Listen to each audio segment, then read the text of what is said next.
Hello friends. आज इस video में हम एसएससी जेई में पूछे गए प्रीवियस ईयर क्वेश्चंस को सॉल्व करेंगे।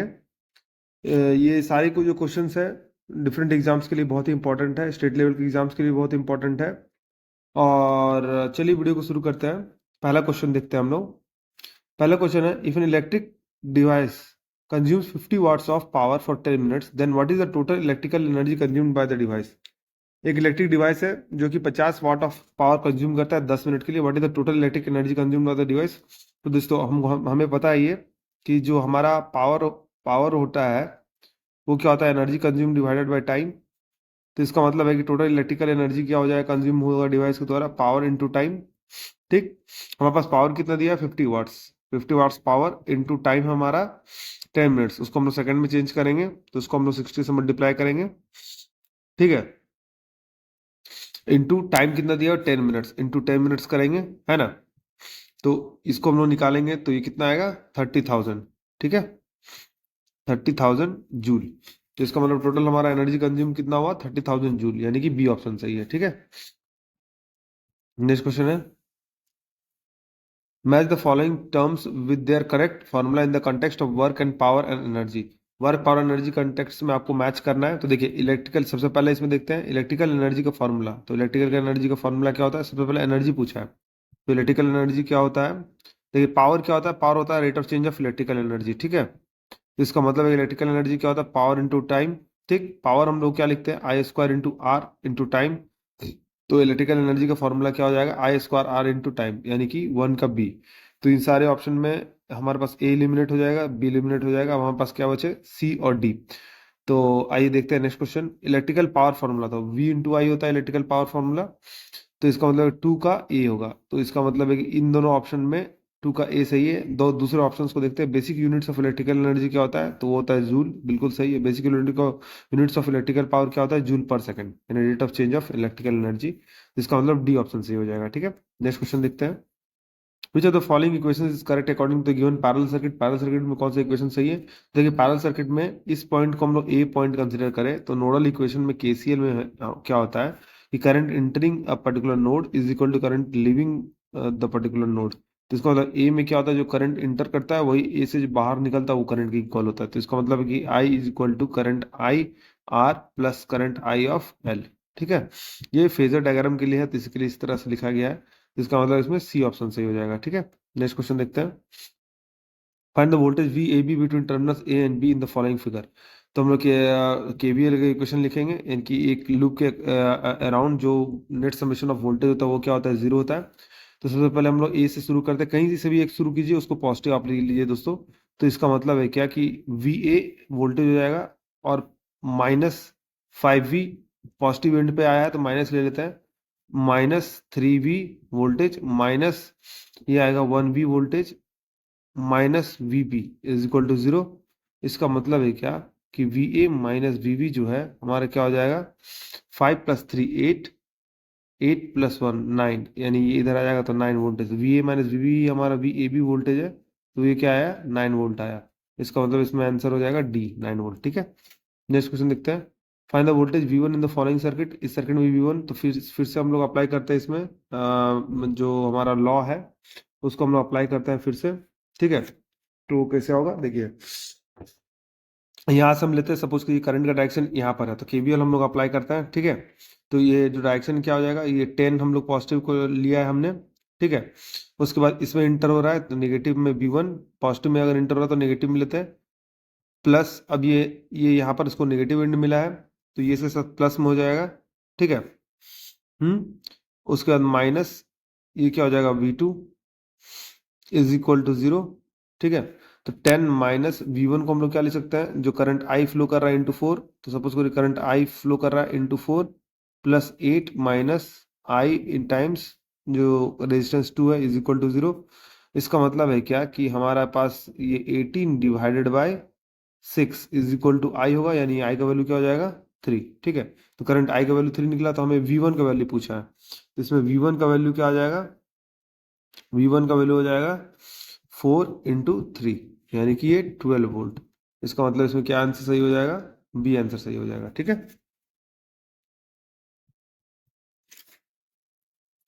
नेक्स्ट क्वेश्चन देखते हैं।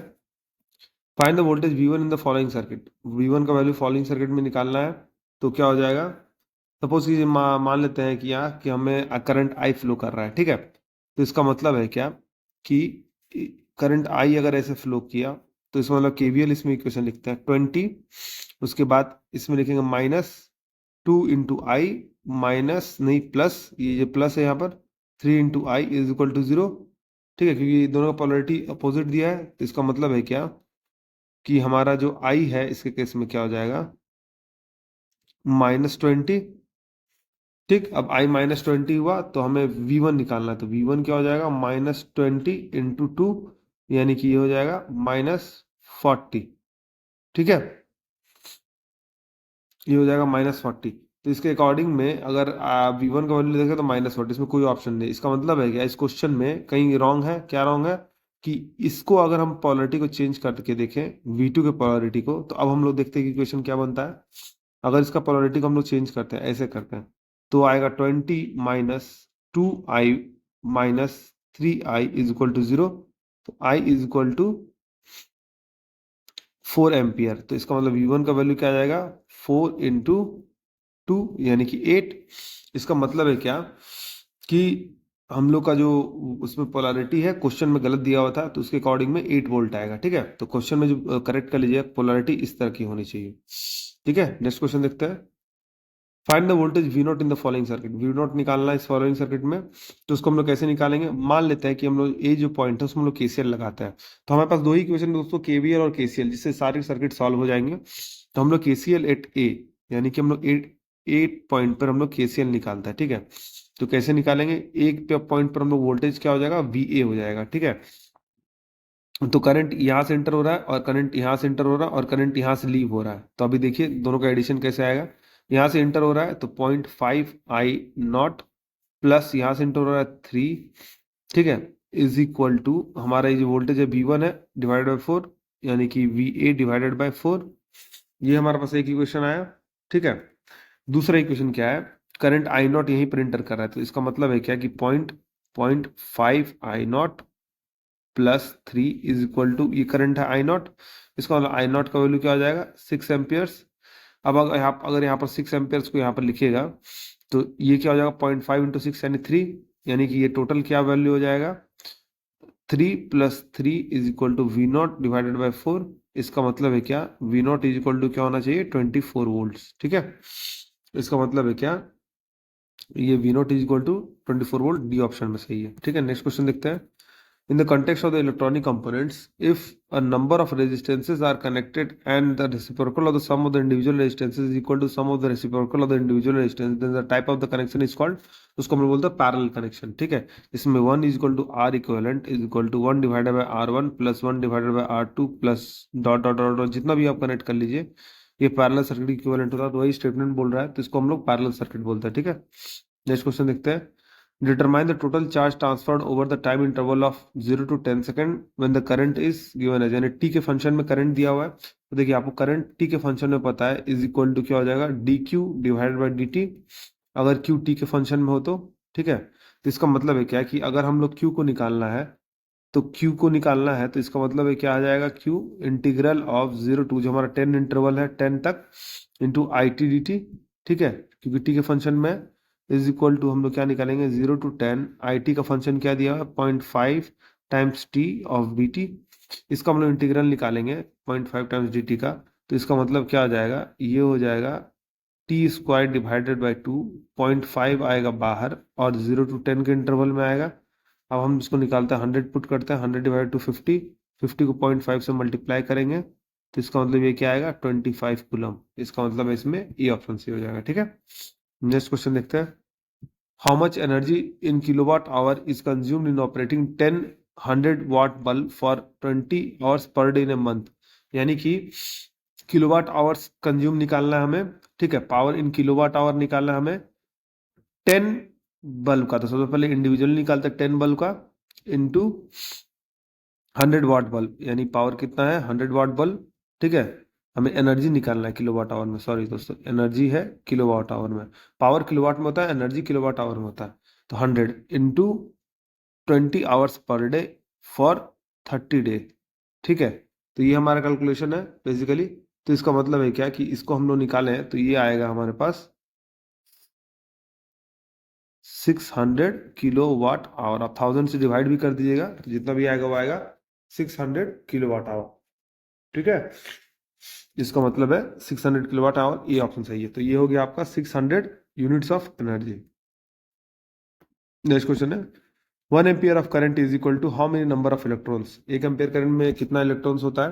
तो देखिए, करंट अगर हम लोग करंट को ले तो वो होता है चार्ज पासिंग थ्रू पर यूनिट टाइम।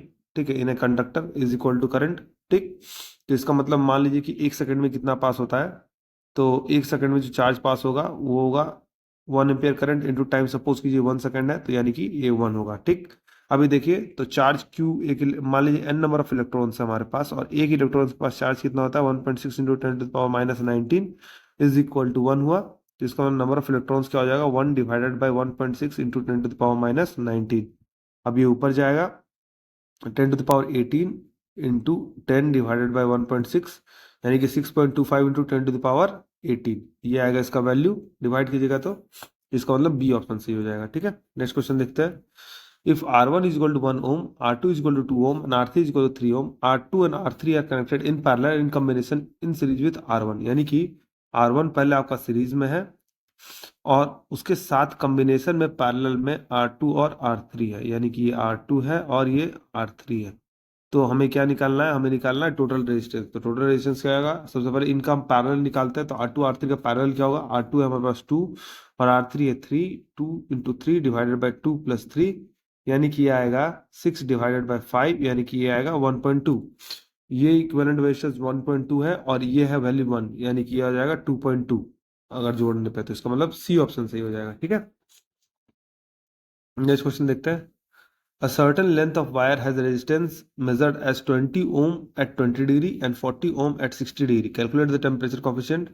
टेम्परेचर कोफिशिएंट का निकालना है फॉर्मूला वैल्यू। तो देखिए हम लोग देखते हैं कि R60 जो है यानी 60 डिग्री सेंटीग्रेड पे जो टेम्परेचर है, रेजिस्टेंस है, उसको हम लोग कैसे लिख सकते हैं? R20 degree into 1 plus alpha times T2। T2 हमारे पास कितना है 60 माइनस T1 कितना है हमारे पास 20। ये लिख सकते हैं हम लोग। टेम्परेचर कोफिशिएंट का यही फॉर्मूला होता है रेजिस्टेंस के टेम्परेचर के साथ। अभी R60 कितना है हमारे पास 40 इज इक्वल टू R20 हमारे पास 20 इंटू 1 प्लस, दोनों को डिवाइड करेंगे तो आएगा 40 इंटू अल्फा।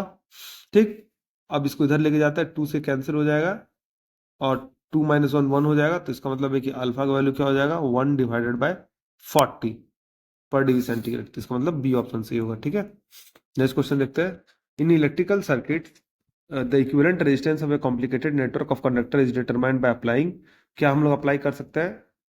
हम लोग क्या कैसे डिटरमाइन कर सकते हैं? The equivalent resistance of A complicated network of conductor is determined by applying Kirchhoff's law. हम लोग क्या अप्लाई करते हैं उसमें? Kirchhoff's law. ठीक है, किरचॉफ्स वोल्टेज लॉ और किरचॉफ्स करंट लॉ। तो किरचॉफ्स वोल्टेज लॉ में क्या देखते हैं हम लोग? एक लूप के अराउंड में net summation of voltage zero होता है। और किरचॉफ करंट लॉ में देखते हैं कि चार्ज एकुमुलेशन एक नोड के अराउंड नहीं होनी चाहिए, यानी कि current entering a node is equal to current leaving a node. ठीक है, तो ये केसीएल इन दोनों को अप्लाई करते हैं हम लोग कॉम्प्लेक्स सर्किट को सॉल्व करने में। नेक्स्ट क्वेश्चन है the power dissipated in 6 ohm resistor. 6 ohm resistor में पावर कितना डिसिपेटेड होता है? तो करंट डिवीजन रूल सबसे पहले करंट जो 6 ओम के ये में है रेजिस्टर में, उसका करंट क्या हो जाएगा? वो हो जाएगा 4 divided by 4 plus 6 current division rule में इंटू 40। जो रेजिस्टेंस जिसमें करंट फ्लो करना है उसका अपोजिट रेजिस्टेंस को पहले लेते हैं। ठीक है, उसके बाद डिवाइड करते हैं नेट समेशन को। ठीक है, दो पैरेलल ब्रांचेस रहेंगे तो 4 डिवाइडेड बाय 10 इंटू 40, इसका मतलब ये कैंसिल हो जाएगा तो ये आएगा 60 एम्पियर। ठीक है, तो अब हमें पावर डिसिपेशन पूछ रहा है। तो पावर इज इक्वल टू क्या होता है? आई स्क्वायर इंटू आर, यानी कि 16 का होल स्क्वायर इंटू 6। इसको हम लोग निकालेंगे तो इसको हम लोग कैलकुलेट करेंगे तो क्या वैल्यू आएगा? वो आएगा 1536। ठीक है, इसका मतलब है क्या कि सी ऑप्शन सही आ जाएगा। ठीक है, नेक्स्ट क्वेश्चन देखते हैं।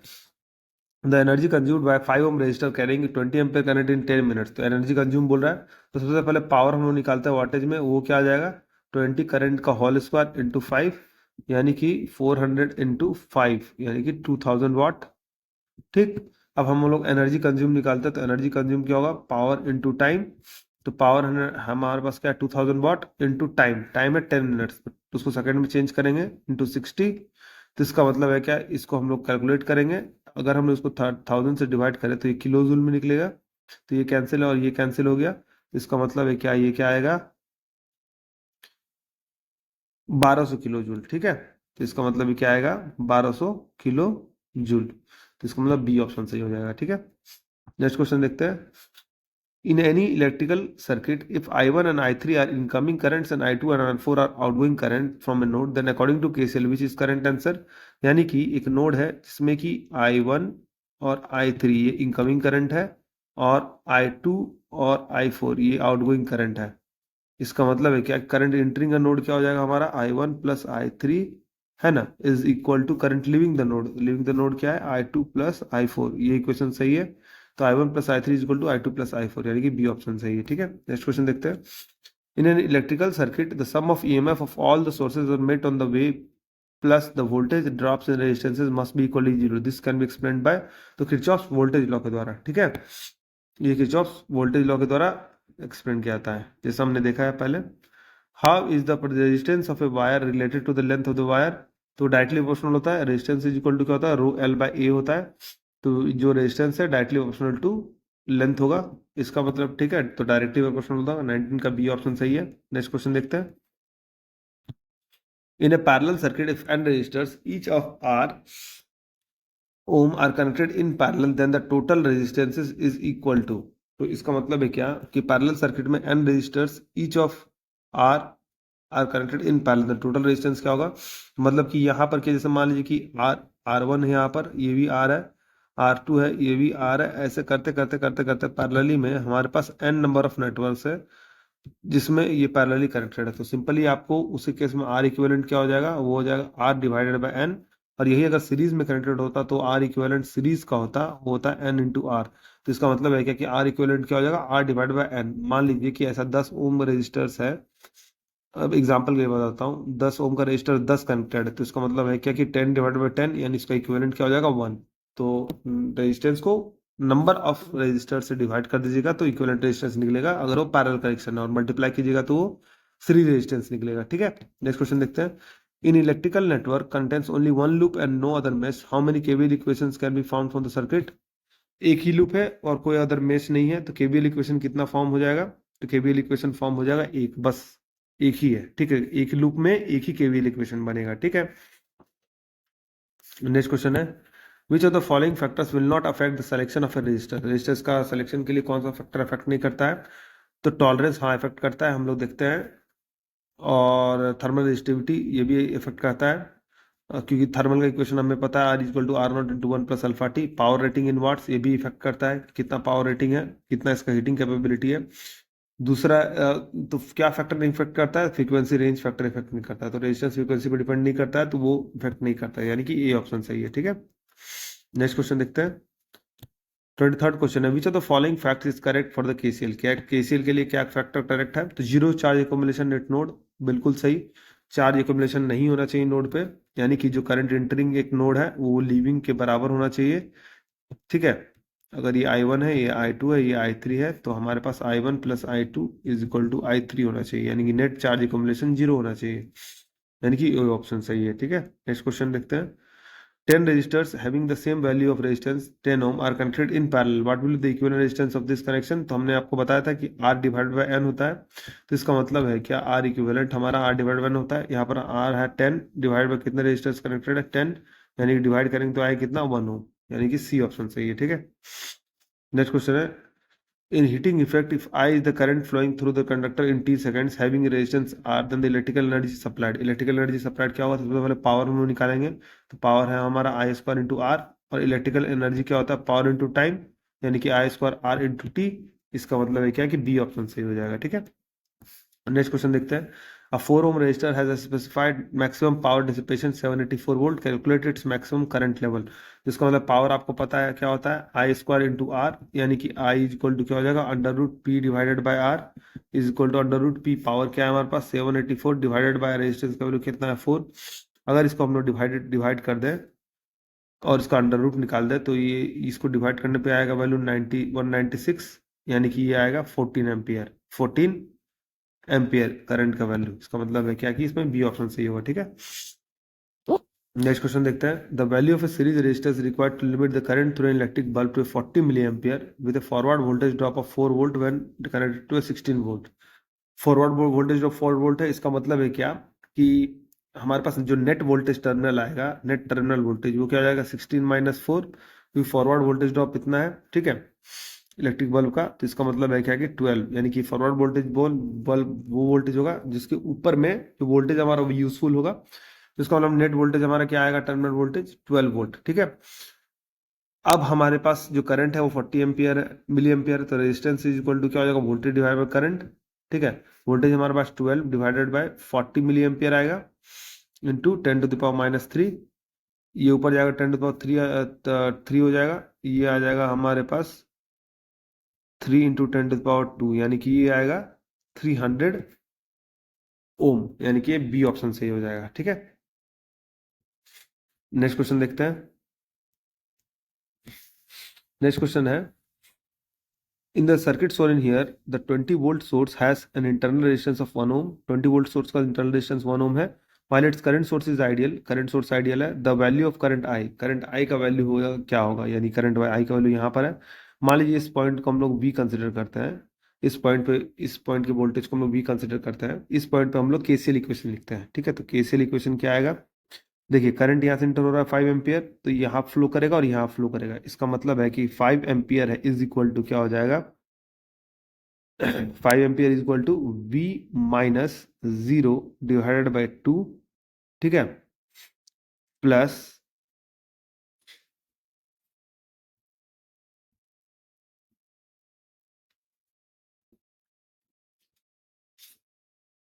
ये यहाँ का इक्वेशन आएगा V माइनस 20 डिवाइडेड बाई, इसका इंटरनल रेजिस्टेंस क्या है 7 प्लस 1 यानी 8, ये आ गया।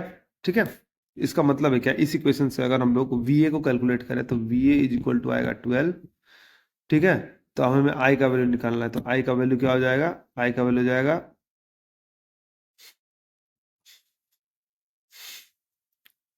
V हमारा क्या है 12 माइनस 20 डिवाइडेड बाई ये 8, इसका मतलब है क्या -1 एम्पियर, यानी करंट का डायरेक्शन एक्चुअल में इधर होना चाहिए, लेकिन वो इधर दिया है इसके लिए माइनस है, तो हमें अभी आई का वैल्यू क्या आएगा -1 एम्पियर, जो सिंपली आता है उसको कैलकुलेट करके लिख देना है। ठीक है, इस तरह से केसीएल इक्वेशन करके हम लोग निकाल सकते हैं वैल्यू कि इस नोड पे कितना करंट इंटर हो रहा है, इस नोड से कितना करंट बाहर जा रहा है। ठीक है, दोनों इक्वल होना चाहिए। नेक्स्ट क्वेश्चन है, a heater of resistance 300 ohm is connected to a main supply for 10 minutes. If the heat produced in the heater during this time is 18 joule, find the current through it. Current निकालना है। ठीक है, तो 300 ओम है, तो इसका मतलब है क्या कि एनर्जी इक्वल टू क्या होता है आई स्क्वायर आर इंटू टाइम। इसका मतलब है करंट है हमारा आई स्क्वायर इंटू रेजिस्टेंस हमारा 300 इंटू टाइम है हमारा 10 मिनट्स, यानी 10 into 60 seconds is equal to ये कितना आएगा 18 जूल। ठीक है, इसका मतलब है क्या कि करंट हम इसके रिगार्डिंग में निकालते हैं, तो करंट हमारा आएगा I square is equal to 1 divided by ये 6 इंटू 3 18 से कैंसिल हो जाएगा, 1 डिवाइडेड बाय 100 इंटू 100, यानी कि आई इज इक्वल टू क्या हो जाएगा 1 डिवाइडेड बाय 100, यानी कि ये 0.01 कैलकुलेट करते हैं इसे, तो ये डी ऑप्शन सही हो जाएगा। ठीक है, 29 का डी। इस तरह से हम लोग इक्वेशन निकाल सकते हैं। नेक्स्ट क्वेश्चन है, find the value of V in the circuit shown below. Value V निकालना है, यानी इसका वैल्यू निकालना है इस सर्किट में। ठीक है, तो सबसे पहले इस पॉइंट पर हम लोग केसीएल इक्वेशन निकालेंगे। ठीक है, तो इसका मतलब है एक केसीएल निकालते हैं एट पॉइंट ए पॉइंट पर केसीएल निकालता है, तो करंट इंटरिंग द नोड ये हम इंट्री मानते हैं, तो यहाँ करंट और यहाँ करंट फ्लो करेगा, तो इसका मतलब 5 ampere is equal to V divide by 1, यानी VA डिवाइड बाई 1, यानी इसको V भी लिख सकते हैं क्योंकि VA ही V है हमारा, डिवाइड 1 प्लस ये वाला वोल्टेज, इसका मतलब V प्लस 2, क्योंकि प्लस आएगा क्योंकि ये अगर सपोज ये इस तरह का होता तो V माइनस 2 आता, लेकिन अभी इसके केस में क्या आएगा V प्लस 2 डिवाइडेड बाय इसका रेजिस्टेंस क्या आएगा 1, इसका मतलब है क्या कि 2V इज इक्वल टू 3, तो V is equal to 1.5 volt. इसका मतलब है क्या कि सी ऑप्शन सही हो जाएगा। ठीक है, तो इस तरह से वोल्टेज चेंज होता है दोस्तों, अगर ये इसका पोलैरिटी अपोजिट होता तो फिर वो V माइनस हो जाता, लेकिन अब ये क्या है पॉजिटिव में हो जाएगा, है ना। नेक्स्ट क्वेश्चन देखते हैं, the cable rating suitable for connecting the load of 3 kilowatt to a single phase supply of 230 volt is, तो इसका मतलब केबल रेटिंग सुटेबल क्या हो जाएगा, I is equal to 3 kilowatt and 3 into 1000, और हम लोग पावर फैक्टर इसका 1 मानते हैं। देखिए पावर जो है हमारा ऑलवेज वी एम होता है, तो इसका मतलब है क्या कि P is equal to V I into cos five लेते हैं, कॉस फाइव की वैल्यू हम लोग 1 लेते हैं, तो इसका मतलब पावर इज इक्वल टू क्या आएगा, V इंटू आई आएगा। ठीक है, तो V वोल्टेज कितना है हमारा 3000, ये 230 into current is equal to power. अब पावर में हम लोग कितना लगाएंगे, 3 किलोवाट हम लोग लगाएंगे, उसको हम लोग डिवाइड करेंगे, तो इसका मतलब है क्या कि हमारा जो करंट आएगा वो आएगा 3000 डिवाइडेड बाई 230, ये आता है हमारा 13.01। तो इसका मतलब है क्या कि मैक्सिमम करंट इसे किस में हमें 15 एम्पियर लेना है, यही हमारा नियरेस्ट है, यानी इससे वैल्यू ज़्यादा लेना है तभी वो सुटेबल होगा, है ना, उससे कम नहीं ले सकते हैं। तो नियरेस्ट है 15 एम्पियर, तो 15 एम्पियर हमारे लिए सुटेबल होगा। ठीक है, नेक्स्ट क्वेश्चन देखते हैं। इन the circuit Son below the power delivered by the dependent voltage sources, ये है हमारा डिपेंडेंट वोल्टेज सोर्स। देखिए डिपेंडेंट वोल्टेज सोर्स 204 तरह का होता है, current dependent current source, current dependent current source, उसके बाद है हमारा दूसरा क्या होता है, करंट डिपेंडेंट वोल्टेज सोर्स, तीसरा होता है वोल्टेज डिपेंडेंट वोल्टेज सोर्स, और चौथा क्या होता है, वोल्टेज डिपेंडेंट करंट सोर्स। ठीक है, तो ये हमारा क्या एग्जांपल है, देखिए ये एग्जांपल है, ये जो वोल्टेज सोर्स है वो करंट डिपेंडेंट है, तो ये एग्जांपल क्या है, करंट डिपेंडेंट वोल्टेज सोर्स। ठीक है, क्या है, करंट डिपेंडेंट वोल्टेज सोर्स। तो इसका वैल्यू यहाँ पर प्लस माइनस 5 वोल्ट है, प्लस माइनस 5 आई वोल्ट है, तो इसका मतलब है क्या कि इसका मतलब इसमें आई करंट निकालता है, तो इस पर केवीएल इक्वेशन लिखते हैं, 45 माइनस ये हमारा 5 आई इज इक्वल टू हमारा 10 into I, तो 45 इज इक्वल टू 15 I, तो इसका मतलब I इज इक्वल टू क्या आएगा 3, तो इसका मतलब है कि ये जो वोल्टेज है उस वोल्टेज का जो वैल्यू है वो क्या है 15 वोल्ट्स। ठीक है, अब हमें पूछा current power power delivered by the dependent source, तो पावर यहाँ पर पावर क्या हो रहा है, एब्जॉर्ब हो रहा है, क्योंकि करंट पॉजिटिव में है, तो वो डिलीवर्ड यानी इसका नेगेटिव होगा, तो इसका मतलब है क्या कि power delivered is equal to क्या हो जाएगा, वोल्टेज इंटू करंट, तो वोल्टेज कितना है हमारा 5I, ये आएगा माइनस में क्योंकि पावर डिलीवर्ड है, यहाँ पर एब्जॉर्ब है, इंटू आई, यानी कि -5 इंटू जो हमारा वैल्यू था 3 यानी कि 9, 3 into 3 9, यानी कि -45 वाट। इसका मतलब सी ऑप्शन सही हो जाएगा। ठीक है, अगर एब्जॉर्ब पूछता तो +45 वाट हो जाता। नेक्स्ट क्वेश्चन है, इन the circuit Son below the value of current I, इस सर्किट में करंट आई का वैल्यू क्या हो जाएगा, यानी कि ये करंट आई यहाँ पर है, इसका वैल्यू क्या हो जाएगा। तो सिमिलरली हम लोग केसीएल इक्वेशन निकालते हैं, इस पॉइंट बी पे हम लोग केसीएल इक्वेशन निकालते हैं, तो ये करंट यहाँ से इंटर हो रहा है, ये करंट यहाँ से इंटर हो रहा है, इन दोनों का समेशन ये करंट के बराबर होगा। इसका मतलब है क्या कि 5 प्लस, यानी ये 5 प्लस ये करंट का वैल्यू क्या आ जाएगा 20 माइनस, इस पॉइंट पे हम लोग V कंसिडर किए, V डिवाइडेड बाय 2, यानी 2 ओम का रेजिस्टेंस है ये, तो ये करंट ये हो गया इज इक्वल टू ये करंट लीविंग, इसका मतलब है कि V माइनस ये करंट डिपेंडेंट सोर्स 3I है ना, डिवाइडेड बाय 3। इस इक्वेशन को हम लोग सॉल्व करेंगे तो एक इक्वेशन क्या आएगा 5V माइनस, एलसीएम ले लेंगे उधर लेके जाएंगे, 6I इज इक्वल टू 90। ठीक है, अच्छा दूसरा इक्वेशन क्या है, ये जो हमारा आई करंट है वही, यही जो करंट है हमारा आई वही तो है, ये 20 माइनस वी, यही करंट आई है 20 माइनस वी डिवाइडेड बाई 2। तो अब इस इक्वेशन को इसमें रखेंगे तो हम जो करंट ऑब्टेन करेंगे वो क्या आएगा, वैल्यू, वो फाइनल वैल्यू आएगा 5/8 एम्पियर। ठीक है, क्या आएगा 5/8 एम्पियर। आप इसको सॉल्व करके देखिएगा, इसका मतलब इसमें सी ऑप्शन सही होगा। ठीक है, तो इस तरह से हम लोग केसीएल इक्वेशन से डिराइव कर सकते हैं। नेक्स्ट क्वेश्चन है, a wire of resistance 88 ohm is stretched to twice its original length, the resistance of a stretched wire would be, देखिए इसमें वॉल्यूम को हम लोग कांस्टेंट कंसीडर करते हैं, इसके जो वायर है हमारा उसको रेजिस्टेंस को उसको स्ट्रेच करके ट्वाइस किया गया। इसका मतलब है कि मान लीजिए कि पहले जो रेजिस्टेंस था तो R1, उसका लेंथ था L1 और एरिया था A1, कंडक्टर का एरिया, क्रॉस सेक्शनल एरिया। अब उसे स्ट्रेच करके R2 किया गया है, तो अब दूसरा लेंथ हो जाएगा, सेकंड लेंथ L2, वो क्या हो जाएगा 2L1। ठीक है, क्योंकि ट्वाइस किया गया है, इनटू एरिया हो जाएगा A2। अब वॉल्यूम तो कांस्टेंट हो जाएगा, इसका मतलब है क्या L1 A1 is equal to क्या हो जाएगा L2 A2। इस इक्वेशन में हम लोग अगर पुट करते हैं तो L1 को L1 है A1 है इज इक्वल टू L2 क्या हो जाएगा 2L1 इंटू टाइम्स A2, इसका मतलब L1 कैंसिल हो जाएगा, तो इसका मतलब है कि A2 क्या हो जाएगा, area by half, A1 by half. ठीक, तो इसका मतलब है कि अब जो हमारा रेजिस्टेंस R2 है is equal to rho L2 by A2 है। इसमें हमने क्या किया था, रो इंटू रेजिस्टेंस को, लेंथ को डबल किया था, तो L1 होगा डिवाइडेड बाय A2 क्या हो जाएगा, A1 डिवाइडेड बाय 2। ये ऊपर जाएगा तो 4 टाइम्स हो जाएगा, तो 4 टाइम्स क्या हो जाएगा, R1 simply L1 divided by A1। यानी पहले हमारा वैल्यू कितना था, R1 का वैल्यू कितना था, 88 था, तो 88 टाइम्स 4 हो जाएगा, तो ये आएगा 352 ओम। इसका मतलब है क्या, इसमें बी ऑप्शन सही हो जाएगा। ठीक है, ठीक है, नेक्स्ट क्वेश्चन देखते हैं। 400 watt 100 volt bulb is connected across a 50 volt source. The current drawn by the bulb, bulb के द्वारा करंट कितना ड्रॉ करता है, सबसे पहले बल्ब का रेजिस्टेंस हम लोग निकालता है। बल्ब का रेजिस्टेंस क्या हो जाएगा, V square divided by P. इसका मतलब वी कितना है हमारा, 100 times 100 divided by P, P power यानी कि 400 वाट। इसका मतलब है क्या कि इसका रेजिस्टेंस को हम लोग वैल्यू निकालें तो ये क्या आ जाएगा, 4 टाइम से कट हो जाएगा, ये 25 ओम आएगा। ठीक है, अब करंट ड्रॉ है तो वो क्या हो जाएगा, वोल्टेज डिवाइडेड रेजिस्टेंस, वोल्टेज कितना है हमारे पास 50 डिवाइडेड बाय रेजिस्टेंस कितना है 25, यानी कि ये आएगा वैल्यू 2 एम्पियर, यानी कि बी ऑप्शन से हो जाएगा। ठीक है, नेक्स्ट क्वेश्चन देखते हैं। The dual pair of node and open circuit are, dual pair है तो इसका मतलब नोड के लिए क्या होता है, मेश होता है हमारा, और ओपन सर्किट के लिए शॉर्ट सर्किट होता है, तो इसमें सी ऑप्शन से हो जाएगा। ठीक है, नेक्स्ट क्वेश्चन देखते हैं।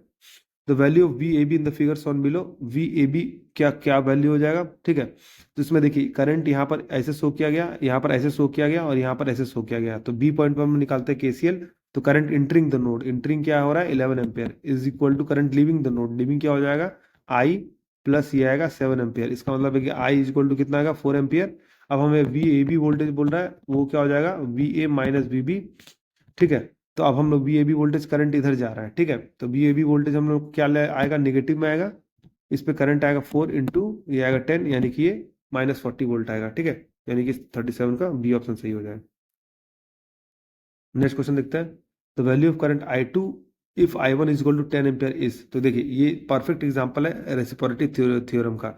इसमें क्या होता है, रेशियो जो होता है रिस्पॉन्स और एक्साइटेशन का सेम होता है अगर पोजीशन और रिस्पॉन्स और एक्साइटेशन का इंटरचेंज किया जाता है। यानी कि देखिए ये हमारे यहाँ पर एक्साइटेशन है, और ये हमारा I1 I2 है, I1 हमारा रिस्पॉन्स, इसको हम लोग चेंज कर दिए, यहाँ पर एक्साइटेशन को इधर ला दिए और रिस्पॉन्स को इधर कर दिए, तो दोनों केस में वैल्यू सेम आता है। ठीक है, पहले एक्साइटेशन हमने यहाँ दिया, रिस्पॉन्स हमने यहाँ लिया, एक्साइटेशन फिर हमने चेंज कर दिया, इंटरचेंज, एक्साइटेशन की जगह सोर्स दे दिया, सोर्स की जगह एक्साइटेशन दे दिया, तो हमारा जो वैल्यू है करंट का वो सेम हो जाएगा। इसका मतलब कि 10 एम्पियर आएगा। ठीक है, ये रेसिप्रोसिटी थ्योरम से आप सॉल्व कर सकते हैं। नेक्स्ट क्वेश्चन है, in case of electrical energy the joule is also expressed है, तो जूल को हम लोग कैसे कंसिडर करते हैं इलेक्ट्रिकल एनर्जी के टर्म में, तो हम लोग वाट सेकंड से रेफर करते हैं, इसमें सी ऑप्शन सी हो जाएगा। ठीक है, वाट सेकंड हो जाएगा। नेक्स्ट क्वेश्चन है, a coil consists of 1000 turns having a cross sectional area of 0.4 mm square. The mean length per turn is 40 centimeter and resistivity of wire is 0.02 micro ohm meter. The resistance of the coil is, तो देखिए mean length कितना दिया हुआ है, हर एक turn का mean length 40 centimetre, इसका मतलब टोटल लेंथ कितना हो जाएगा, तो टोटल लेंथ हो जाएगा, मीन टर्न हमारा 40 सेंटीमीटर है, यानी 40 इंटू 10⁻² इंटू 1000। इसका मतलब है कि ये क्या पॉइंट, ये आएगा 0.4 इंटू 1000, यानी कि 400 मीटर लेंथ हो गया। और हमारा जो एरिया है वो है ये है हमारा 0.4 मीटर मिलीमीटर स्क्वायर, यानी 10⁻⁻6 मीटर स्क्वायर। और तो हमारा रेजिस्टेंस का वैल्यू क्या हो जाएगा, रो एल बाई ए, यानी कि ये आ जाएगा 0.02 इंटू 10⁻⁻6, ये है ना 0.02 माइक्रोम, इंटू लेंथ है हमारा कितना 400 डिवाइडेड बाय जो एरिया है 0.64 इंटू 10⁻⁻6, -6 कैंसिल हो गया। अगर हम इसको कैलकुलेट करते हैं वैल्यू को, तो ये वैल्यू क्या आएगा, ये ऊपर जाएगा तो 1000 होगा, ये हो गया 1000, तो इसको हम लोग कैलकुलेट करेंगे तो ये कितना आएगा, ये आएगा हमारा 20 ओम, यानी कि डी ऑप्शन सही है। ठीक है, नेक्स्ट क्वेश्चन देखते हैं। 64 kilo ohm resistor has a specific maximum power dissipation of 1000 watt, maximum power dissipation दे दिया, the maximum current that it may pass through the resistor is, तो आई मैक्स करंट क्या हो जाएगा under root P divided by R होगा। इसका मतलब power हमारे पास कितना है, पावर है हमारे पास 1000 वाट डिवाइडेड बाय जो रेजिस्टेंस वैल्यू है 64 इंटू 10⁻3, तो इसका मतलब है कि किलो ओम कट गया, यानी कि आएगा 1 डिवाइडेड बाय 8, यानी कि सी ऑप्शन सही होगा। ठीक है, आइए नेक्स्ट क्वेश्चन देखते हैं। In case of a circuit law, the current flowing in various conductors in an electric circuit are calculated by, किसके लिए किससे कैलकुलेट कर सकते हैं हम लोग, तो हम लोग कैलकुलेट करते हैं किरचॉफ्स लॉज। ठीक है, करंट फ्लोइंग हम लोग केवी और केसीएल दोनों इक्वेशन निकालते हैं, उससे हम लोग ऑब्टेन कर सकते हैं। नेक्स्ट क्वेश्चन है, find the current flowing through the 7 ohm resistor. 7 ohm resistor through current कितना फ्लो होगा, तो इसका मतलब है क्या, सबसे पहले हम इक्विवेलेंट निकालते हैं। इक्विवेलेंट क्या हो जाएगा, ये सीरीज में इसके साथ पैरेलल में, तो पैरेलल का इक्वेशन निकालते हैं, करंट निकालते हैं 7 इंटू 3 21 डिवाइडेड बाई 10 प्लस 2 यानी कि 2.1 डिवाइडेड बाई 2 यानी कि ये हो जाएगा 4.1। तो इसका मतलब है कि करंट का वैल्यू क्या हो जाएगा 82 डिवाइडेड बाई 4.1 यानी कि आएगा 20 एम्पियर। अब करंट यहाँ से 20 फ्लो करता है, तो करंट डिवीजन रूल से 7 ओम के अक्रॉस निकालते हैं करंट। तो करंट 7 ओम के अक्रॉस क्या हो जाएगा 20 इंटू 3 डिवाइडेड बाय 7 प्लस 3 यानी कि ये 10 से कैंसिल हो जाएगा 2 टाइम्स यानी कि आएगा 6 एम्पियर्स। ठीक है, यानी कि बी ऑप्शन सही है। नेक्स्ट क्वेश्चन देखते हैं। An electric kettle consumes 10 kilowatt of electric power when operated at 200 volt. The fuse wire of what rating must be used for it? तो इसका मतलब है कि I current is equal to क्या हो जाएगा, पावर डिवाइडेड बाय V। अगर power factor cos phi को 1 मानता है, तो इसका मतलब पावर है 10 into 10 to the power 3 divided by 200 यानी ये 5 टाइम्स कैंसिल हो गया, यानी कि ये 50 एम्पियर्स का फ्यूज हमें मिनिमम चाहिए जिससे कि वो चल सके। ठीक है, यानी कि बी ऑप्शन सही है। नेक्स्ट क्वेश्चन है, the value of current I in the circuit. तो इसमें हम लोग केवीएल निकालते हैं सबसे पहले। तो ये करंट यहाँ से फ्लो हो रहा है, अब हम लोग केवीएल निकालते हैं इस पूरे नोड में। तो इसको हम लोग पॉजिटिव वोल्टेज मानते हैं, तो 30 पॉजिटिव हो गया, माइनस 50 हो गया, माइनस 10। ठीक है, प्लस ये हमारा 10 into I plus 30 into I is equal to 0, हमारा नेट केवीएल का इक्वेशन हो जाएगा। तो ठीक है, तो इसका केवीएल का इक्वेशन हो जाएगा, तो इसका मतलब है क्या 30 माइनस 50 कितना हो जाएगा, 30 माइनस 50 ये हो जाएगा माइनस 50 माइनस 10 माइनस 60 और 30, तो माइनस 30 इज इक्वल टू ये क्या आ जाएगा,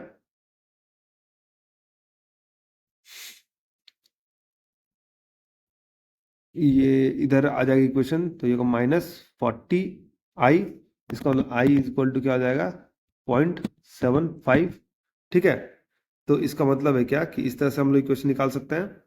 ठीक है, 30 को हम लोग ने माइनस लिया है, पॉजिटिव में लिया है, नेगेटिव में लिया है इसको, और इसको इस इक्वेशन से निकाला है। तो ये जो करंट का डायरेक्शन है एक्चुअली में ये अपोजिट डायरेक्शन होगा, ये यहाँ पर माइनस आई माइनस 30 होगा। ठीक है, जो हम लोग इधर से पॉजिटिव लिया है। ठीक है, तो इसका मतलब है क्या कि आई का जो वैल्यू है हमारा आएगा -0.75 यानी कि सी ऑप्शन सही हो जाएगा। ठीक है, तो वैल्यू तो करंट क्या हो जाएगा -0.75 आ जाएगा। ठीक है, आपको बेसिकली ये देखना है नेट वोल्टेज कितना होता है। तो देखिए नेट वोल्टेज इसमें क्या आ जाएगा 30 माइनस 50 माइनस 10 यानी कि नेट वोल्टेज हमारे पास आएगा -30 इज इक्वल टू नेट जो इसमें इसके रेजिस्टेंस के अक्रॉस वोल्टेज आएगा, तो ये आएगा 40 इंटू आई। तब इसी को से आप निकाल सकते हैं डायरेक्टली वैल्यू। ठीक है, तो -0.75 आएगा यानी एक्चुअली में करंट का डायरेक्शन इधर होना चाहिए। नेक्स्ट क्वेश्चन देखते हैं, the electric pressure measured between any 2 points in an electric circuit is called. तो इलेक्ट्रिक प्रेशर क्या होता है हमारा, इलेक्ट्रिक वोल्टेज होता है। ठीक है, नेक्स्ट क्वेश्चन है, the admittance of an electric is represented by Y equal to 3 plus 4 J the value of resistance of the circuit. तो देखिए हमारा जो इंपिडेंस होता है वो क्या होता है 1 डिवाइडेड बाय एडमिटेंस यानी 1 divided bye 3 plus J into 4। अब इसको हम लोग ऊपर में मल्टीप्लाई करते हैं 3 माइनस 4 जे से, डिवाइड बाय नीचे में हम माइनस करते हैं 3 माइनस 4 जे से। ठीक है, इसको मल्टीप्लाई करने के बाद जो हमारा वैल्यू आता है इम्पिडेंस का वैल्यू वो आएगा हमारा 3 divide by 25 minus 4 divide by 25 into J. ठीक है, अब इसको हम लोग कैलकुलेट करते हैं resistance plus J into X से, इसको एनालॉगस को मैच करते हैं, तो इसमें रेजिस्टेंस क्या आना चाहिए हमारे पास 3/25 आना चाहिए यानी कि बी ऑप्शन सही होना चाहिए। ठीक है, नेक्स्ट क्वेश्चन देखते हैं, find the equivalent resistance across terminal A and B. तो देखिए इसमें क्या है दोस्तों, इस टर्मिनल में ये पॉइंट और ये पॉइंट शॉर्टेड है, तो इसको अगर हम लोग वापस से ड्रॉ करें तो इसको हम लोग कैसे ड्रॉ कर सकते हैं। देखिए हमारा ये ए पॉइंट हो जाएगा, यहाँ पर हम लोग माली कंसिडर करते हैं, ये पॉइंट हो जाएगा सी पॉइंट, ये हो जाएगा सी पॉइंट। तो इसके अक्रॉस जो एक रेजिस्टेंस है वो वैल्यू आ जाएगा, वो क्या आएगा 10 ओम, ये रेजिस्टेंस ए और सी के बीच में, और ये इसके साथ पैरेलल हो गया यानी डी पॉइंट इसके साथ मर्ज हो गया। तो इसका मतलब है क्या कि डी पॉइंट को मर्ज कर देंगे तो ये जो पैरेलल रेजिस्टेंस है 15 ओम यहाँ पर आ जाएगा। ठीक है, उसके बाद सी पॉइंट से कौन सा पॉइंट कनेक्टेड है, ये 8 ओम है, और ये कनेक्टेड है ये सी पॉइंट से बी पॉइंट कनेक्टेड है ये 8 ओम से, और ए पॉइंट से कनेक्टेड है ये हमारा 14 ओम से। आप देख सकते हैं यहाँ पर ए से हमारा 14 ओम से कनेक्टेड है। तो इसका मतलब क्योंकि ये पॉइंट इससे शॉर्टेड है तो ये ए और ये है हमारा बी, इन दोनों बीच का रेजिस्टेंस कितना है 14 ओम है। इसका मतलब ए और बी के बीच में हम लोग जो इक्विवेलेंट निकालते हैं वो क्या हो जाएगा हमारा, पहले 10 और 15 के बीच में पैरेलल आ जाएगा और वो फिर सीरीज में होगा 8 के। इसका मतलब है कि आर इक्विवेलेंट जो ए बी के क्रॉस है वो क्या हो जाएगा, पहले 15 और 10 का पैरेलल क्या होगा, 15 इंटू 10 150 डिवाइडेड बाई 15 प्लस 10 25, तो 150 डिवाइड 25 ये क्या हो जाएगा 6 और 8 क्या हो जाएगा 14। तो इसके अक्रॉस जो टोटल रेजिस्टेंस है अपर वाले लिम्ब में होता है वो क्या हो जाएगा 14 और इन पैरेलल विथ 14, तो 14 डिवाइड 14 डिवाइड 14 प्लस 14 दोनों इक्वल है, तो इससे हम लोग निकालेंगे वैल्यू। तो उसका जो वैल्यू है वो क्या आ जाएगा 7 ओम आ जाएगा। इसका मतलब है कि ये ऑप्शन सही हो जाएगा 7 ओम का। ठीक है, नेक्स्ट क्वेश्चन है a 25 volt 800 watt bulb is connected to a 10 volt source. The power consumed by the bulb is, power consume कितना हो जाएगा बल्ब के द्वारा, तो देखिए सबसे पहले हम रेजिस्टेंस निकालते हैं बल्ब का, तो वो क्या हो जाएगा 25 का होल स्क्वायर डिवाइडेड बाई 800। तो अब हमें पावर कंज्यूम पूछ रहा है, तो power consume is equal to ये वोल्टेज यानी 10 का whole square divided by resistance and 25 का होल स्क्वायर इंटू 800। इसको अगर हम लोग कैलकुलेट करते हैं तो इसका वैल्यू क्या आ जाएगा 128 वाट। ठीक है, यानी कि सी ऑप्शन सही है। ठीक है, नेक्स्ट क्वेश्चन है the power consumed by 30 ohm resistor, 30 ohm के रेजिस्टर द्वारा कितना पावर कंज्यूम होगा। तो देखिए सबसे पहले हम लोग वोल्टेज, इसके अक्रॉस वोल्टेज क्या है, ए और बी पॉइंट के अक्रॉस वोल्टेज ही हमारा 300 वोल्ट है क्योंकि दोनों पैरेलल सर्किट में है। तो इसका मतलब है क्या कि इसके अक्रॉस जो पावर कंज्यूम होगा वो क्या हो जाएगा V square divided by R. V कितना है, वी है 300 का होल स्क्वायर डिवाइडेड बाय 30। इसका मतलब है क्या कि इसको हम लोग कैलकुलेट करेंगे तो ये आएगा 3000 वाट। ठीक है, तो ये रहा हमारा इंपॉर्टेंट क्वेश्चंस दोस्तों एसएससी जेई से। अगर आपको वीडियो पसंद आए तो वीडियो को लाइक कीजिए, चैनल को फॉलो कीजिए, सब्सक्राइब कीजिए और बेल नोटिफिकेशन को जरूर प्रेस कर दीजिए। तो इस वीडियो में रहने के लिए धन्यवाद, मिलते हैं आपसे अगली वीडियो में।